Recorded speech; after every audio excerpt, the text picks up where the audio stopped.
নমস্কার বন্ধুরা, রুনিয়েন মম কিচেনে আপনাদের স্বাগত। আশা করি সবাই ভালো আছেন। আজ আমি আপনাদের সঙ্গে শেয়ার করব একটু ভিন্ন স্বাদের মাছের একটি রেসিপি। একই রকম মাছের রেসিপি খেতে খেতে যদি ভালো না লাগে, তাহলে এইভাবে মাছের রেসিপিটাকে বানিয়ে দেখুন। খুব অল্প সময়ের মধ্যে হাতের কাছে থাকা সাধারণ উপকরণ দিয়ে এই রেসিপিটাকে বানিয়ে নেওয়া যায়, আর খেতে হয় কিন্তু ততটাই অসাধারণ। শীত চলে যাওয়ার আগে অবশ্যই এই রেসিপিটাকে একবার বানিয়ে নেবেন। দিনে বা রাতে গরম ভাতের সঙ্গে খেতে লাগবে অসাধারণ। তাই ভিডিওটা স্কিপ না করে পুরোটা দেখার অনুরোধ রইল। তো চলুন দেখে নেওয়া যাক আজকের এই মাছের রেসিপিটাকে। এখানে আমি নিয়েছি 3 পিস মতো কাতলা মাছ। যে কোনো বড় মাছের পিস দিয়ে কিন্তু রেসিপিটাকে বানিয়ে নেওয়া যায়।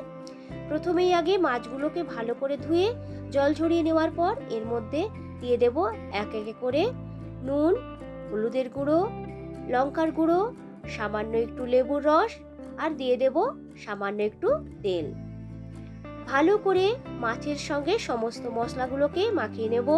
তেল দিয়ে মাছটাকে ম্যারিনেট করলে দেখবেন মাখতেও খুব সুবিধে হয়, আর মাছের গায়ে মশলাগুলো কিন্তু খুব সুন্দরভাবে চিটে থাকে। এইভাবে ম্যারিনেট করে রেখে দেব মিনিট 5 মতো। মাছগুলোকে ভেজে নেওয়ার জন্য একটি প্যানের মধ্যে দিয়ে দিলাম পরিমাণ মতো সর্ষের তেল। তেলটাকে খুব ভালো করে গরম করে নেওয়ার পর একটা একটা করে মাছের পিসকে দিয়ে দেব ওই গরম তেলের মধ্যে। গ্যাসের ফ্লেমটাকে এখানে মিডিয়াম টু হাইয়ে রেখে মাছগুলোকে ভেজে নিতে হবে। তেলটাকে ভালো করে গরম করে নিয়ে মাছগুলোকে তেলের মধ্যে দিলে দেখবেন মাছগুলো কিন্তু চিটে যাবে না। খুব সহজেই কিন্তু এইগুলোকে উল্টে পাল্টে ভেজে নেওয়া যাবে। একদিকটা ভাজা হয়ে গেলে আরেক দিকটাকে উল্টে এইভাবে লাল লাল করে ভেজে নিতে হবে। তো দেখুন মাছগুলো কিন্তু খুব সুন্দরভাবে লাল লাল করে ভাজা হয়ে গেছে। এরপর এইগুলোকে তুলে নেব। ওই সেম তেলের মধ্যে এরপরে দিয়ে দিলাম লম্বা লম্বা করে কেটে রাখা আলুর টুকরোগুলোকে। যারা আলু পছন্দ করেন না তারা কিন্তু স্কিপ করতে পারেন। সামান্য একটু নুন আলুর মধ্যে দিয়ে আলুগুলোকে প্রায় 70 থেকে 80% মতো করে ভেজে নেব। তো দেখুন আলুগুলো কিন্তু আমার ভাজা হয়ে গেছে। এইগুলোকেও তুলে নেব তেল থেকে।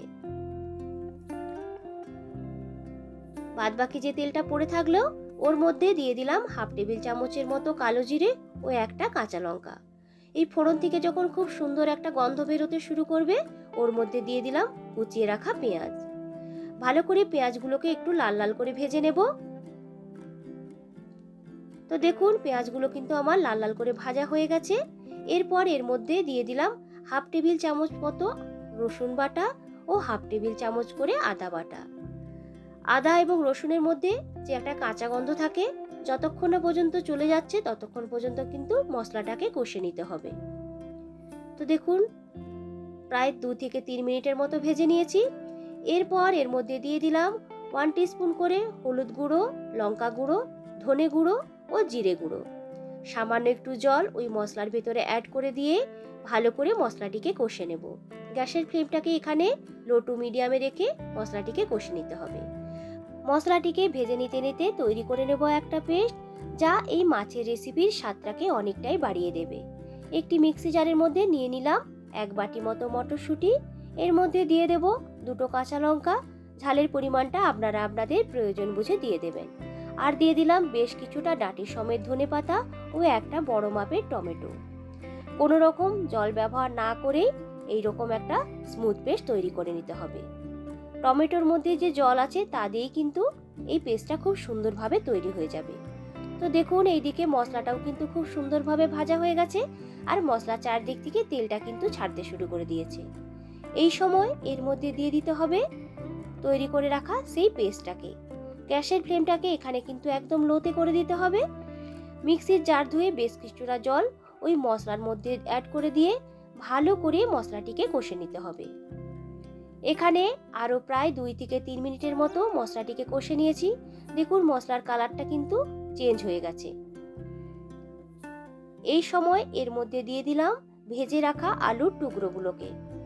আলুগুলোকে দেওয়ার পরও আরও কিছুটা সময় কষে নিতে হবে। এর মধ্যে এরপর দিয়ে দিলাম পরিমাণ মতো জল। গ্রেভিটা আপনারা কতটা রাখবেন তার উপর ডিপেন্ড করে কিন্তু জলটা দেবেন। তবে এই রেসিপিটা কিন্তু একটু বেশ মাখো মাখোই খেতে ভালো লাগে, তাই খুব বেশি জল কিন্তু আমি এখানে দেব না। নুনটা টেস্ট করে দিয়ে দিলাম সামান্য আর একটু নুন। আবারও সব কিছুকে একবার ভালো করে মিশিয়ে নেব। এরপরে ঢেকে গ্রেভিটাকে ফুটতে রেখে দেব 2 থেকে 3 মিনিটের মতো। ঢাকনাটি খুলে নিয়ে আবারও সমস্ত কিছুকে একবার এইভাবে মিশিয়ে নেব। যেহেতু মটরশুঁটি দেওয়া আছে তাই খুব বেশি সময় কিন্তু ঢেকে রাখা যাবে না, গ্রেভিটা নিচে বসে যেতে পারে। এর মধ্যে এক এক করে অ্যাড করে দিলাম ভেজে রাখা মাছের পিসগুলোকে। মাছের পিসগুলোকেও গ্রেভির মধ্যে এইভাবে উল্টে পাল্টে ডুবিয়ে নেব, ফলে পিসগুলোর মধ্যে গ্রেভিটা কিন্তু খুব সুন্দরভাবে ঢুকে যাবে। এরপরে ঢেকে রেখে দিলাম আরও 2 থেকে 3 মিনিটের মতো। তো দেখুন গ্রেভিটা কিন্তু অনেকটাই বেশ ঘন হয়ে এসেছে, আর জলটা কিন্তু অনেকটাই কমে গেছে। আলতো হাতে সমস্ত কিছুকে ভালো করে মিক্সড করে নেওয়ার পর ওপর থেকে দিয়ে দিলাম 1 টেবিল চামচের মতো সর্ষের তেল। আর কিন্তু ঢেকে রাখবো না, খোলা অবস্থাতেই কিছুটা সময় এইভাবে ফুটিয়ে নিয়ে গ্রেভিটাকে আর একটু মাখো মাখো করে নেব। আলুটা কিন্তু সেদ্ধ হয়ে গেছে খুব সুন্দরভাবে।